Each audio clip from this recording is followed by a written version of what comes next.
दोस्तों, एक साहूकार के 7 लड़के और एक लड़की थी। जेठानी समेत उसकी सभी बहू और बेटी ने करवा चौथ का व्रत रखा था। साहूकार के लड़के अपनी बहन से बहुत प्यार करते थे। साहूकार के लड़के जब भोजन करने लगे तो उन्होंने अपनी बहन से भोजन के लिए कहा। इस पर उनकी बहन ने जवाब दिया, भाई अभी चांद नहीं निकला है, चांद निकलने पर उसे अर्घ देकर ही मैं भोजन करूंगी। बहन की बात सुनकर भाइयों ने नगर के बाहर जाकर एक पहाड़ी पर अग्नि जला दी और छलनी ले जाकर उसमें से प्रकाश दिखाते हुए अपनी बहन से बोले, बहन चांद निकल आया है, अर्घ देकर भोजन कर लो। साहूकार की बेटी ने अपनी भाभियों से कहा, भाभी देखो चांद निकल आया है, आप भी अर्घ देकर भोजन कर लो। ननंद की बात सुनकर भाभियां बोली, ये तो आपका चांद है, हमारा चांद आने में अभी समय है। वह भूख से व्याकुल थी। वो चांद को अर्घ देकर भोजन करने बैठ गई। जैसे ही उसने पहला निवाला खाया उसे छींक आ गई। दूसरा निवाला खाते ही उसमें बाल निकल आया और तीसरा निवाला खाने ही वाली थी कि उसके ससुराल से बुलावा आ गया कि पति बीमार है और जिस भी हाल में हो तुरंत ससुराल पहुंचो। उसे विदा करने के लिए मां ने जब बक्से से कपड़े निकाले तो काले कपड़े मिले। दूसरी बार सभी कपड़े सफेद निकले। बेटी बोली, मां तुम रहने दो, मैं चली जाती हूं। मां घबराकर बेटी से बोली, बेटी रास्ते में जो भी मिले सबके पैर पकड़ती जाना, जो भी पूर्ण सुहागन होने का आशीर्वाद दे वही अपने पल्ले में गांठ बांध लेना। बेटी बोली, ठीक है मां, और वो अपने ससुराल के लिए निकल पड़ी। रास्ते में उसे जो भी मिला वह सबके पांव छूती गई। सबने सुखी रहो, पीहर का सुख देखो, खुश रहो का आशीर्वाद दिया। ऐसे वो अपने ससुराल पहुंच गई। ससुराल के दरवाजे पर छोटी ननंद खेल रही थी। जब उसके पांव छुए तो उसने आशीर्वाद दिया, सदा सौभाग्यवती रहो, पुत्रवती रहो और पूर्ण सुहागन रहो। ये सुनते ही उसने अपने पल्ले से गांठ बांध ली। घर में अंदर गई तो उसने देखा कि उसका पति मारा हुआ जमीन पर लेटा है और उसे ले जाने की तैयारियां हो रही हैं। वो बहुत रोई, बहुत चिल्लाई।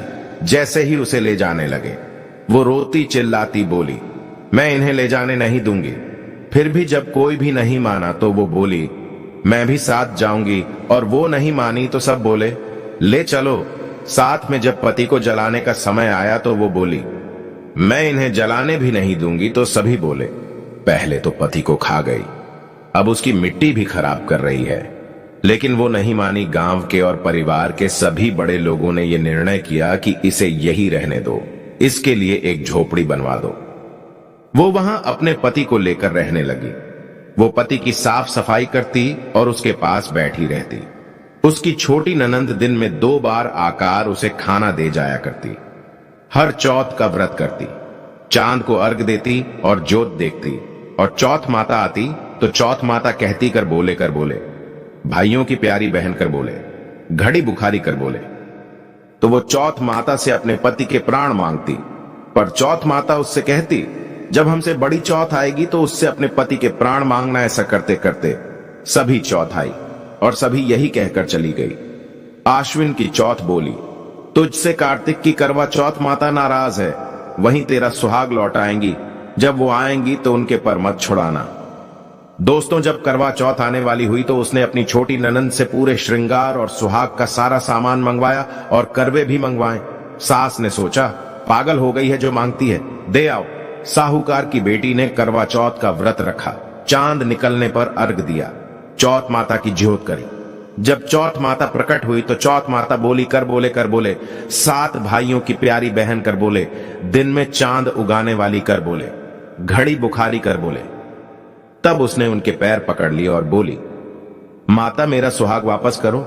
चौथ माता बोली, तू तो बड़ी भूखी है, 7 भाइयों की प्यारी बहन, भला तुझे सुहाग से क्या काम। तब वो बोली, नहीं माता, नहीं, मैं आपके पैर तब तक नहीं छोड़ूंगी जब तक आप मेरा सुहाग वापस नहीं कर देती। चौथ माता ने सुहाग का सारा सामान मांगा तो उसने एक एक करके 16 श्रृंगार का पूरा सामान माता को दे दिया। चौथ माता ने अपनी आंखों से काजल निकाला, नाखूनों से मेहंदी निकाली और मांग से सिंदूर निकाला और छुटकी उंगली का छींटा दिया और उसका पति जीवित हो गया। चौथ माता जाते जाते उसकी झोपड़ी पर लात मार गई, जिससे उसकी झोपड़ी महल बन गई। जब छोटी ननंद अगले दिन खाना लेकर आई तो उसने देखा कि भाभी की झोपड़ी की जगह महल खड़ा है। वो नंद को देखते ही दौड़ी दौड़ी उसके पास आई और बोली, देखो भाई साहब, आपका भाई वापस आ गया है। घर जाओ और सासू जी से कहो गाजे बाजे के साथ हमें लेने आए। नंद दौड़ी दौड़ी मां के पास जाकर बोली, मां भाई जीवित हो गया। मां बोली, उस भाभी के साथ तेरा भी दिमाग खराब हो गया है।